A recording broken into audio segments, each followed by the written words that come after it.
One of the most important players in the history of photography is also one of the most important repositories to offer a glimpse into what life in the turn of the century looked like, the Detroit Publishing Company. So today we're going to talk a little bit about them, who they were, what they did, and sort of parse through their portfolio, which has well over 1,000 images. The Detroit Publishing Company was originally founded as the Detroit Photographic Company in the late 1890s, maybe 1897, by Michigan newspaper publisher and Great Lakes shipping advocate William Livingstone and photographer Edwin Huscher. These assholes obtained exclusive US rights to use something called Photochrom, which was a color photolithographic process first developed by Swiss chemist Hans Jacob Schmid. The rights were handed over to the Zurich-based printing company Aurel Fuseli. Aurel Fusley and Company were licensing out Photochrom left and right, and when Livingstone came back to the States, he founded the subsidiary, the Photochrom Company, pictured here in 1897.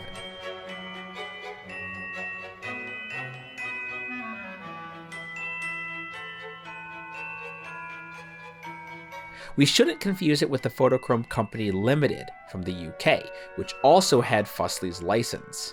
So, what the hell is Photochrom? Well, it's essentially color lithography, but instead of a painting, you would use a color photograph, or a regular photograph. Here's how it worked, I think. You needed a photographer, a chromolithographer, a stone polisher, and a planographic printer. The lithostone, which was a slab of limestone. Return the slab. God damn, 2-in-1 video. Ugh, I'm such a creep. Anyway, the lithostone would have to be ground down so the surface was nice and even, and gridded. Then a light-sensitive solution of bitumen was poured over the surface. Next, a photographic halftone negative was applied, emulsion side down, right on top of the solution. The whole thing was exposed to daylight for about 10 to 30 minutes, or for several hours in the winter. The bitumen would harden in proportion to the light, meaning it would harden in the shadowy areas. This hardened matrix, as it's sometimes called, would be insoluble, allowing a lithographer or Photochrom operator to wash away the soft bitumen in an acid-free turpentine solution. Retouching the matrix would be like molding clay, often using a cotton wool tab or a badger hair brush to sculpt the tonal scale of a particular color. All of this work relied heavily on the notes the photographers wrote while they were in the field. Notes on color, tonal gradation, shadows, shit like that. But the process wasn't done yet. Next, the polisher would use a finely powdered pumice stone to grind down the surface to make it smooth for etching. And for this first etch, I'll let Professor Trzowski explain. We do this with powdered rosin and then powdered talc. We start with the rosin, applying a small amount to the center of the stone, and using the brush it around over the entire surface. And then I'll repeat this step with the talc. So we're going to use a shot glass and fill it 2/3 of the way full with gum arabic. In order to make our 4-drop etch, we're going to take a similar amount of gum into the other bowl and then add nitric acid. So our stone, as you recall, has been rosined and talced. And now I'm going to start with my gum-only etch. That is straight gum arabic poured directly onto the surface of the stone. If you've seen me do this demo in person, you'll know that for the first application of gum, I usually pour it onto the stone and then move it around with my hands. And now with a brush, I begin applying the next lightest etch. Now remember, gum itself is an etch. So the next lightest etch, and really in this case, the only other etch that we're using for this particular stone, is a 4-drop etch. We're now ready to buff this gum in tight, as they say. We will start by adding a little more fresh gum to the surface of the stone and rubbing it all over the stone with the sponge. And here is our first cheesecloth puff. Now, I'm also going to drag it across the stone. I tend to go left to right and then top to bottom. If the cheesecloth gets too sticky, I can open it up, find a clean spot on it, and then repeat. Now the surface would be degreased with nitric acid, the grease in this case belonging to the bitumen solution. Once that's done, you would have a stone ready to print. And you would do this process for every color tint in the photo. Again, all of which is based on handwritten notes taken in the field. That means you would have to sculpt the bitumen solution over and over, based only on the color description. Imagine sculpting grades and tints of just the red fields of a color image. And it had to be the opposite too. If something was more red, the bitumen had to be more solid. And if it was pink, the bitumen had to be, less solid, so there was less red. How could you even see color that way? It's unthinkable. One image could have anywhere between 6 and 19 limestone tablets. And this color was a fatty solution too, usually applied by a roller. At that point, you would just sort of print over everything in layers, like traditional lithography. Now, with all that said, knowing the complexity of the process, let's look at some of these Photochrom prints because, Jesus Christ, they are incredible.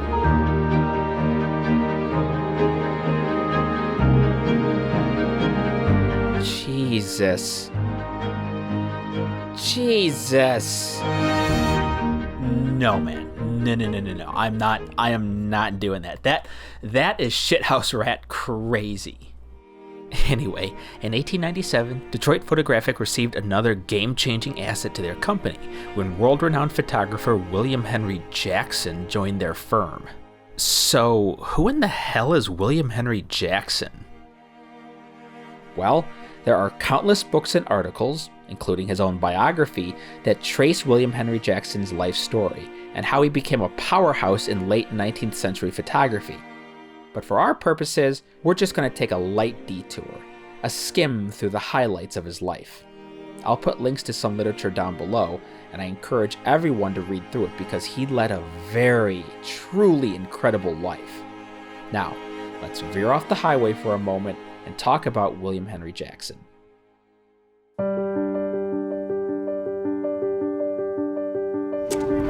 William Henry Jackson was born in 1843. In 1858, at the age of 15, he got a job as a photo retoucher, which was probably responsible for sparking his interest in photography, but also probably gave him the skills he needed to become the acclaimed painter he would later turn into. Remember, back then, retouching photos was basically akin to printing and sketching. In 1862, at the age of 19, he enlisted in Company K of the 12th Vermont Infantry in the Union Army, and later fought in the Battle of Gettysburg. After the war in 1866, Jackson joined a wagon trail out of Omaha as a bullwhacker, that is, a freight wagon driver, where he traveled up the Oregon Trail right into an area that would soon become Salt Lake City. His time on the Oregon Trail touched something deep inside of him, something that resonated for the rest of his life. He became infatuated with the West, the idea of the mythic West, the iconography, manifest destiny, the plight of the Wagoneers, that kind of shit. In fact, all these paintings that you see right now were done by William Henry Jackson. The West had captured his imagination.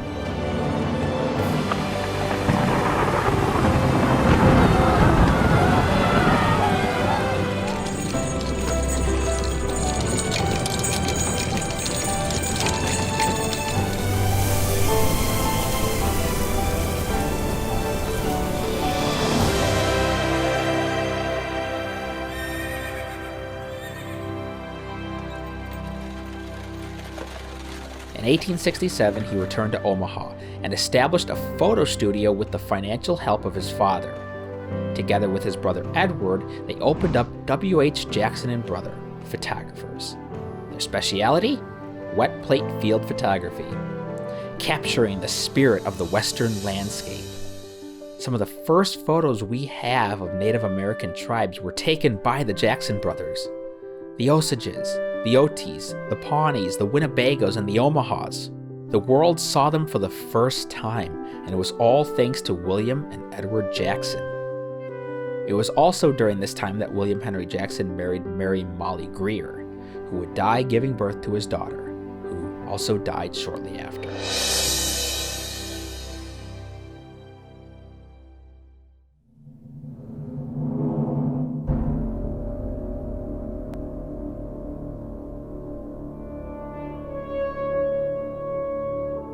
In 1869, William Henry Jackson was given his first big break.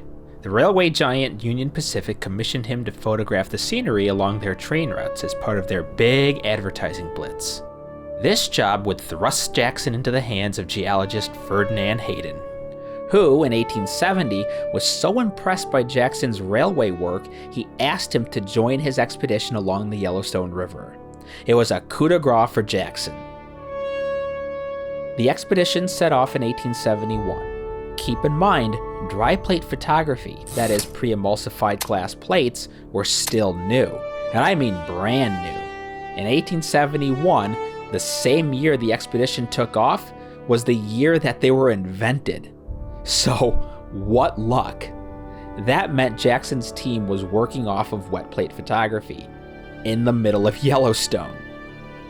It took between 5 and 7 porters to haul this shit on mules, down the Yellowstone River, over boulders, cliffs, mountains, and through the trees. It was probably a waking nightmare. The process for one plate, the prep work, the exposure, the developing, fixing, washing, and drying, took 1 hour, and it had to be done in the field with the expedition. In fact, that hour, it would have been longer had Jackson not found a way to save himself 30 minutes by washing the exposed plate using the 160-degree hot spring water that was nearby. So keeping all of that in mind, let's look at some of those expedition photos. It was said that Jackson's photos, together with Thomas Moran's paintings, were so utterly captivating, it convinced Congress to declare Yellowstone a national park. And I believe it. Looking at these photos in 1871 must have been like seeing another world. Beauty beyond reason or description. A picture is worth 1,000 words indeed.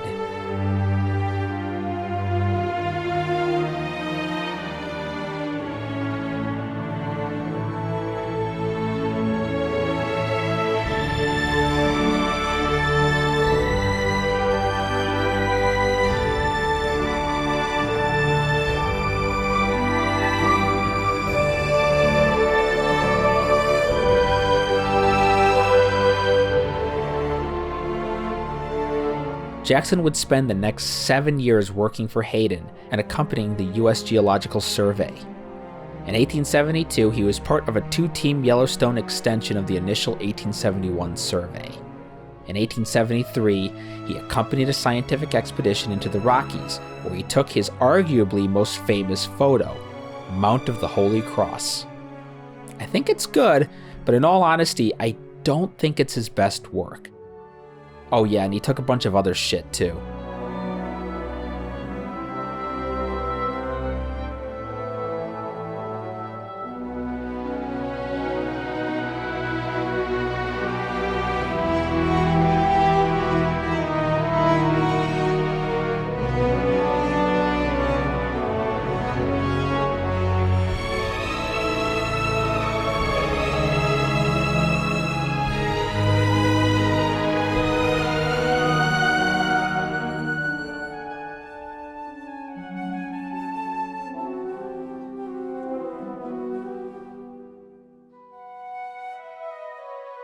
In 1874, he was part of an expedition to the 4 Points, and became the first person to photograph the Puebloan Mesa Verde complex. Like, Jesus Christ, how can I become this guy? How can I be this guy?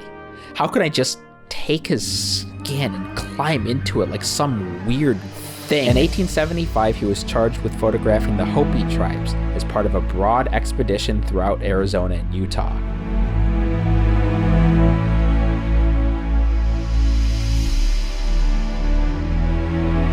And in 1876, he finally took a fucking break to work on himself. Actually, no.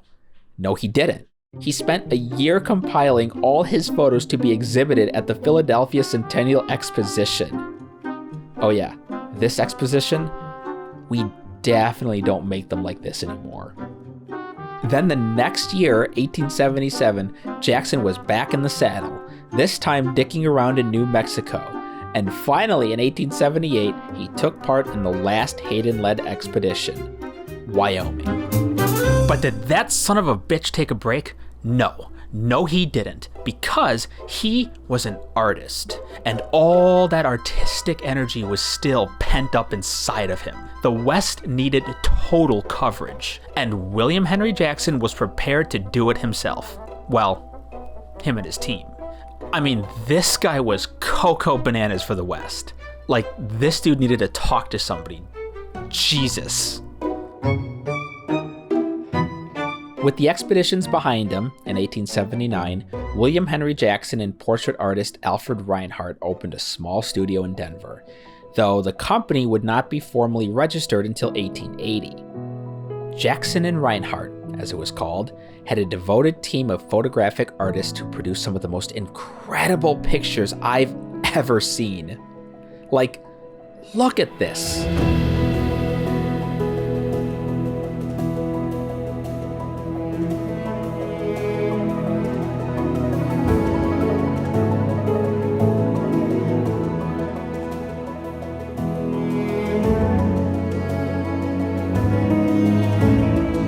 The firm was a small outfit, but they got shit done.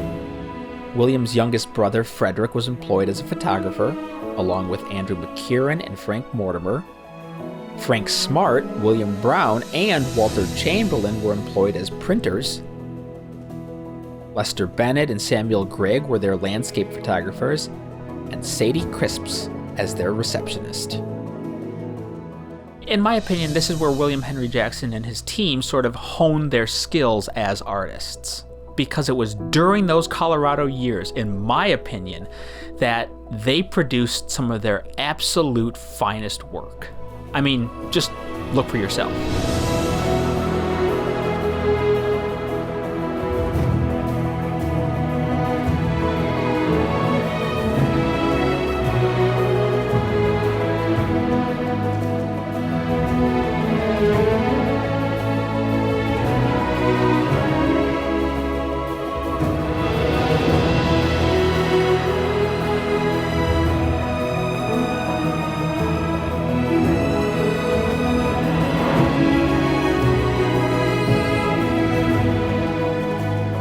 The business was kept afloat primarily through railroad commissions. By 1892, Reinhardt left and the company was renamed to W.H. Jackson Photograph and Publishing Company. You can see where it's headed now, and why Jackson was drawn to Detroit publishing. But before we circle back, we're not quite done with Colorado. A lot of shit happened before 1897, so let's get through it. Remember, the railroad commissions kept the Colorado business afloat. It didn't take long for the booming railroad industry to pile on and tag team Jackson's services. Between 1890 and 1892, Jackson's firm worked with several railroad lines, including the Baltimore and Ohio and New York Central. They all wanted photos of their steel black menacing locomotive engines viciously piercing the fertile American landscape like a hooked nail through fresh pine. For this kind of work, Jackson used 18 by 22 glass plates. And in the case of B&O, his work was so monumentally compelling, the company decided to exhibit his photos at the 1893 World's Fair in Chicago. Look, it was all marketing and advertising, but Jackson's star was rising pretty high. In fact, the World's Fair Commission hired Jackson to photograph the fair. And while he was not the official photographer, he produced some striking images nevertheless. He then compiled all his photos into an album entitled The White City, which he then presented to Daniel Burnham. So, let's take a peek inside.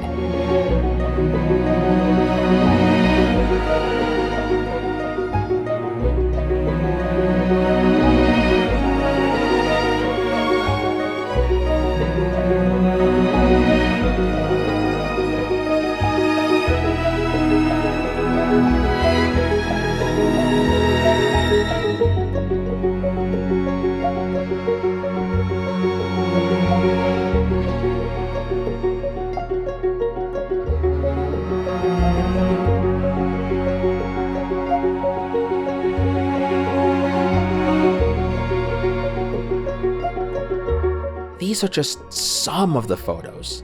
I'll link the full album below.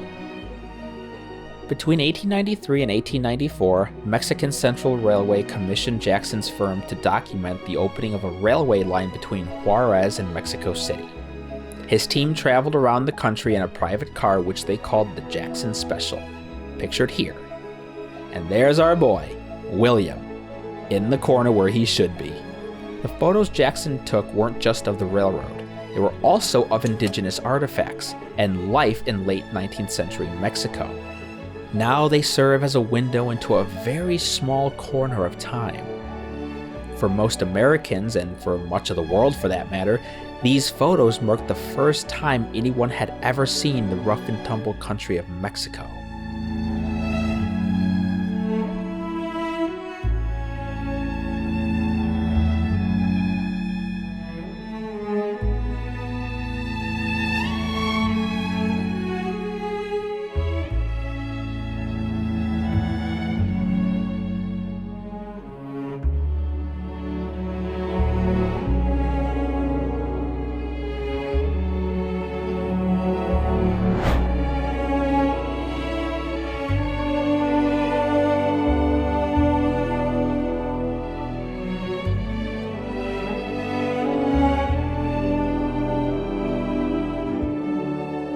Also in the 1890s, big shit oil tycoon Henry Flagler was working diligently with East Coast Railroad to establish St. Augustine, Florida as a lucrative hotbed for tourism, a sort of winter resort like Italy and Spain. So, they turned to William Henry Jackson to photograph the newly minted resort town. Here, let's take a look.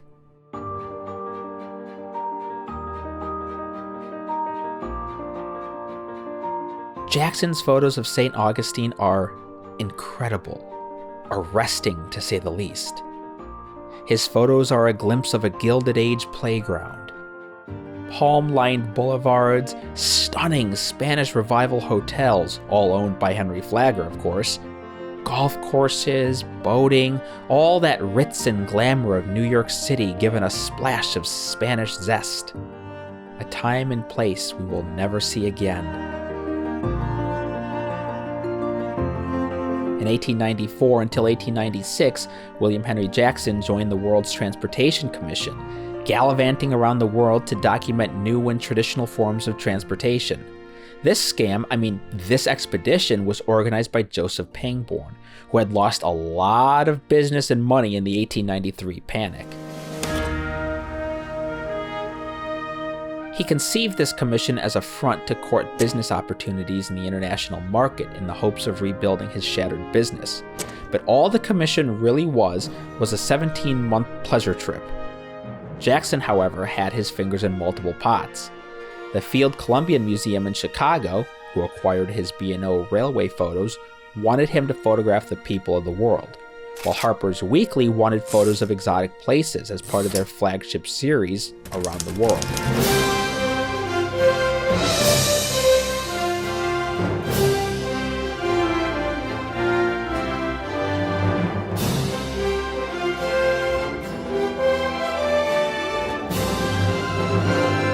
So in 1894, the expedition set off from New York City to Tunis. In Jackson's own words, "Our tour became a handsome junket, with goodwill as our stock in trade."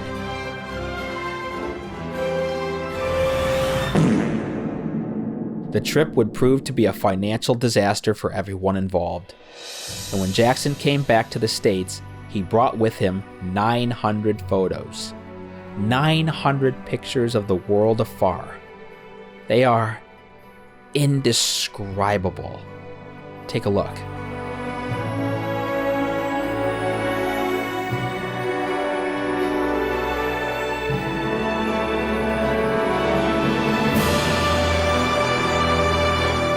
People had never seen or even dreamed of these places, and now they were right there in their living rooms.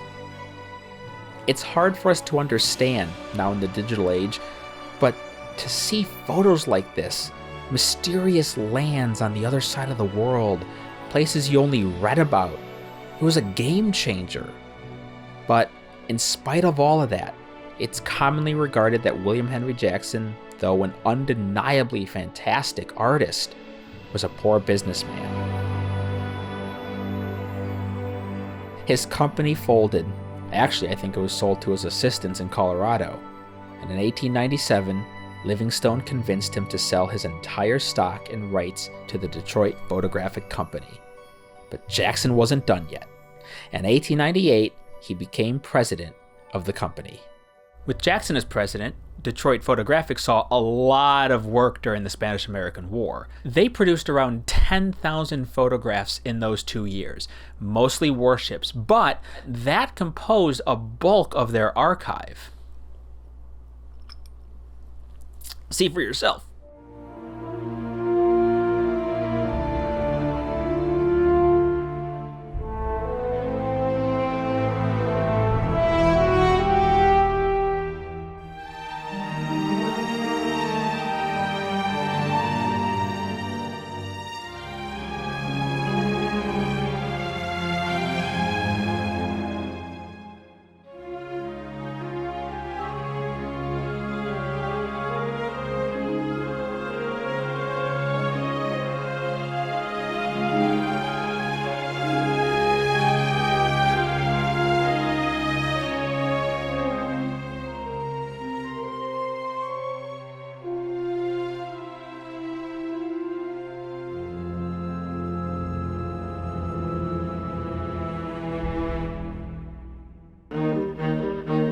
At their height, roughly 1899 to 1908, Detroit Photographic produced 7 million prints annually, most of which was Photochrom.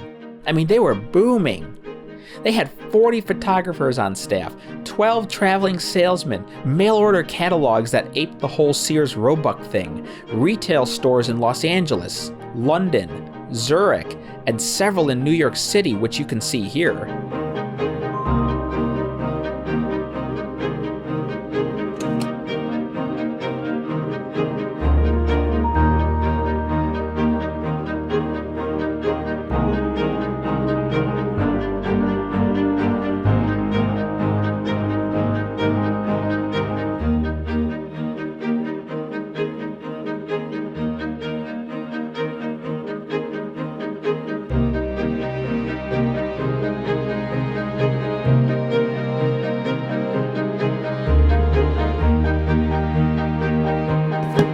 Their lithographic and photography work was featured in the 1899 Scenic, Architectural, and Marine Views book.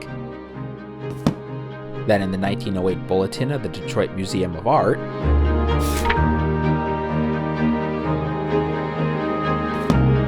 the 1910 Detroit Museum of Art Handbook of Paintings by the Old Masters,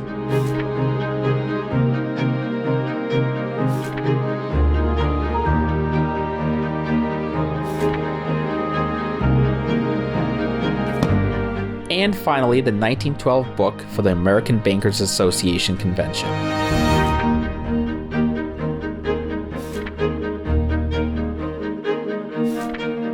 By the way, you might have noticed a slight name change. Yes, in 1905, Detroit Photographic finally became the Detroit Publishing Company, and our boy, William Henry Jackson, had already become the plant manager beginning in 1903. By 1907, Detroit Publishing was using the trade name Photostint on their postcards, and I think this is also when their postcard production really took off, because holy shit, there's a lot of Photostint postcards out there. I mean, this shit was everywhere. I'll link a video if anyone is interested that goes into greater detail about these postcards. And on the subject of William Henry Jackson, I really need to read his book because I can't find a lot of online sources that discuss his time working at Detroit Publishing. I wonder if he was actually in the field, or if he was behind a desk. I'm not sure, but maybe one day I'll do a whole video on him because he had a very interesting life. Unfortunately, the gravy train would end. The Great War blindsided everyone, the war economy saw a sharp decline in photographs and postcard sales, and together with far cheaper printing alternatives and competing firms, Detroit Publishing could not stay afloat. By 1924, the company plunged into receivership and bankruptcy, and finally in 1932, all their assets were liquidated. That was the end of the Detroit Publishing Company.